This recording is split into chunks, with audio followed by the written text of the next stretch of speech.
What about hurricanes? Is the number one question I get from anyone thinking about moving to the Wilmington, North Carolina area.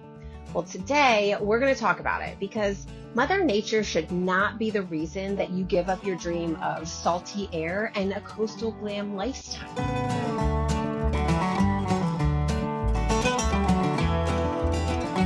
Hey guys, I'm Tony, your real estate broker bestie and coastal fabulous interior designer based right here on the gorgeous and yes, occasionally stormy coast of North Carolina. I help people find, style, and fall in love with coastal homes that are as functional as they are fabulous.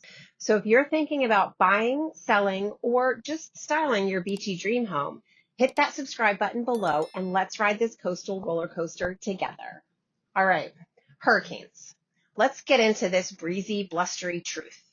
And let's start with the obvious. Yes, hurricanes do happen in coastal North Carolina.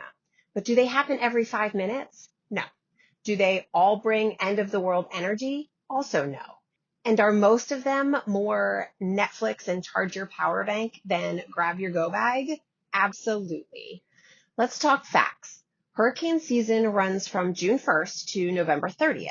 Most years, it's a non-event. Like, the biggest drama is whether or not Harris Teeter still has bread, milk, and wine.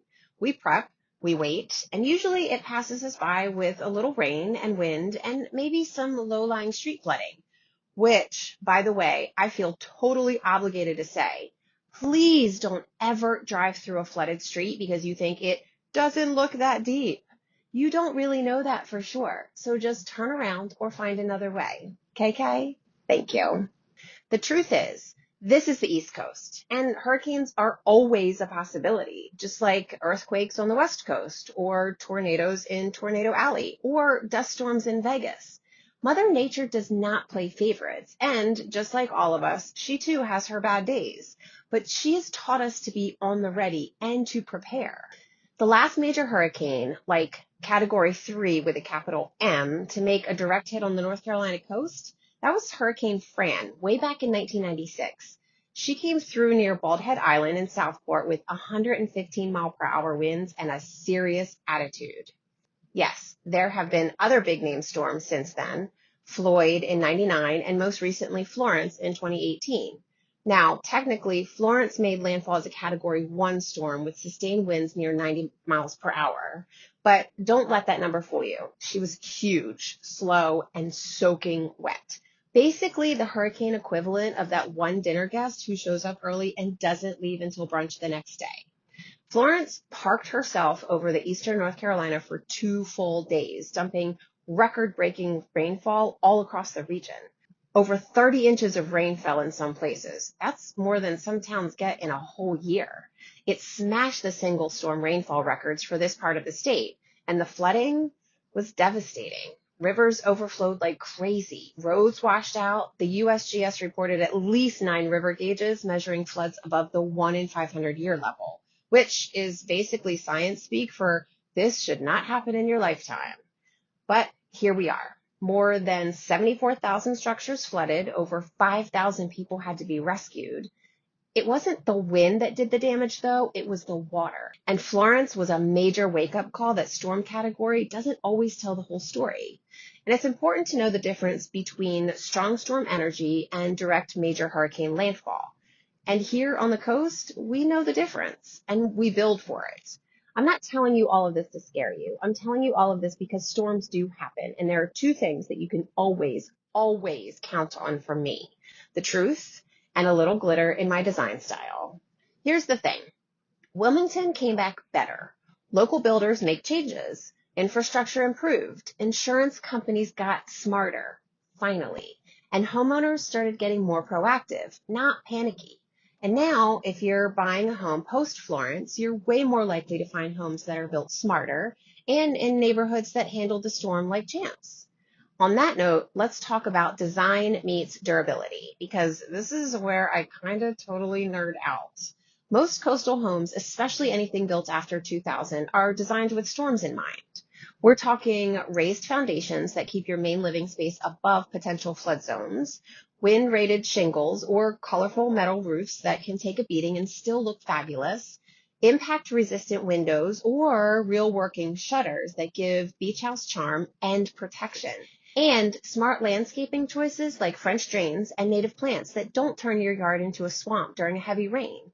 It's about building smart and stylish. I promise, your hurricane prep can still look Pinterest worthy. And here's a design tip.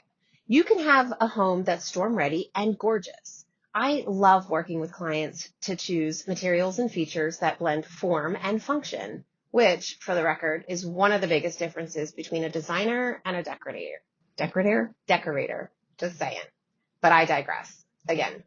Anyway, they don't have to be huge expensive additions either. I'm talking things like weatherproof outdoor lighting that still gives coastal cozy vibes, or shutters that look vintage and coastal but actually snap shut in less than 10 seconds. Listen, friends, home preparedness does not have to be complicated or basic. It just needs to be thoughtful. Here's the truth. Living near the water doesn't automatically mean your house is going to flood. I've toured properties that are walking distance to the beach and sit on higher ground than homes 10 miles inland. It all comes down to elevation and flood zone designations. And yes, they do matter. There are different flood zones like AE, VE, X, and I won't bore you with the FEMA acronyms, but here's what you need to know. Not all zones carry the same risk, and not all flood zones are scary. Some just mean that your lender might require flood insurance. That's it. And we don't have to guess about the area. Hello, 21st century, easy access to almost any form of data out there. We can look at elevation certificates. We can check out how the neighborhood handled Florence or Floyd, and we could actually dig into the real flood history, not just listen to what Zillow tells you. It's part of the due diligence, and it's not something you have to figure out alone. That's why you work with someone local. Hi, me. Now, if you think we all go into bunker mode the second that Jim Cantori shows up on the Weather Channel, not quite. Coastal folks know the difference between a headline and an actual emergency. When a storm is coming, yeah, we do get ready, but it's not panic. It's more like this quiet, low-key ritual. You swing by the grocery store, you grab some water, snacks, and maybe a few things that don't need refrigeration just in case. If you're fancy, maybe you've got a generator. If you're me, you have a portable charger, candles that match your decor, and enough wine to survive a weekend without Wi-Fi. You bring in the patio cushions, you move the ferns to the porch, and you check your group chat for whether the neighbors are staying or heading inland for a couple days. Some people evacuate, especially if they're on the barrier islands or near tidal creeks. Others, they stay put and ride it out with a book and a portable fan. It all depends on the storm and your comfort level. But the energy, it's calm, it's prepared, we've done this before and we'll do it again. Storm prep isn't scary when it's part of the lifestyle. It's just something we do in exchange for getting to live in one of the most beautiful places on the East Coast. All right, let's talk the not so sexy but super necessary stuff. Insurance. Homeowners insurance does not include flood insurance. You'll want a separate policy if your home is in a higher risk zone. But don't let that freak you out. It's not nearly as expensive as people think. Your premium is completely unique to your home. That means if you live in a community with a low flood risk, then you'll pay less than someone who lives in a high risk area. For example, a home in an X zone, aka minimal flood risk, might only pay $400 to $600 a year for flood insurance. Even in AE zones, I've seen solid policies around $1,000 to $1,500. And if you're getting a mortgage, your lender is going to spell it out for you anyway. And here's the kicker. Flood insurance could potentially also cover things like water damage from heavy rains, not just storm surge. It's basically peace of mind in a policy. Here's what it comes down to. Hurricanes are a risk, yes, but so are wildfires in the west, ice storms in the north, and tornadoes in the Midwest. Every region has something, but not every region has sunset boat rides in October, salty breezes year-round, and that feeling of complete joy the second your feet hit the sand. People who live here know that it's worth it. We don't ignore the risks. We respect them. We plan for them and then go back to living our lives with sandy floors and full hearts. Honestly, the bigger risk is letting fear keep you from living the lifestyle you want where you want to live it. So if you've been worried about hurricanes, I hope this will give you some real talk without the drama. Living on the coast comes with a few extra precautions, but nothing you can't handle with a solid prep list and a cute set of hurricane shutters. And here's the thing. This is where my background in interior design really shines. I can help you find a home that's not just gorgeous and coastal, but smart, safe, and storm ready without sacrificing style. So whether you're just starting to dream or ready to start house hunting, I'd love to help. All my contact information is in the description below. And definitely hit that subscribe button for more real estate and design content from the North Carolina coast. So for now, just keep in mind, storm prep is cute when it's coastal chic and accompanied by a nice big glass of Pinot Noir. See ya!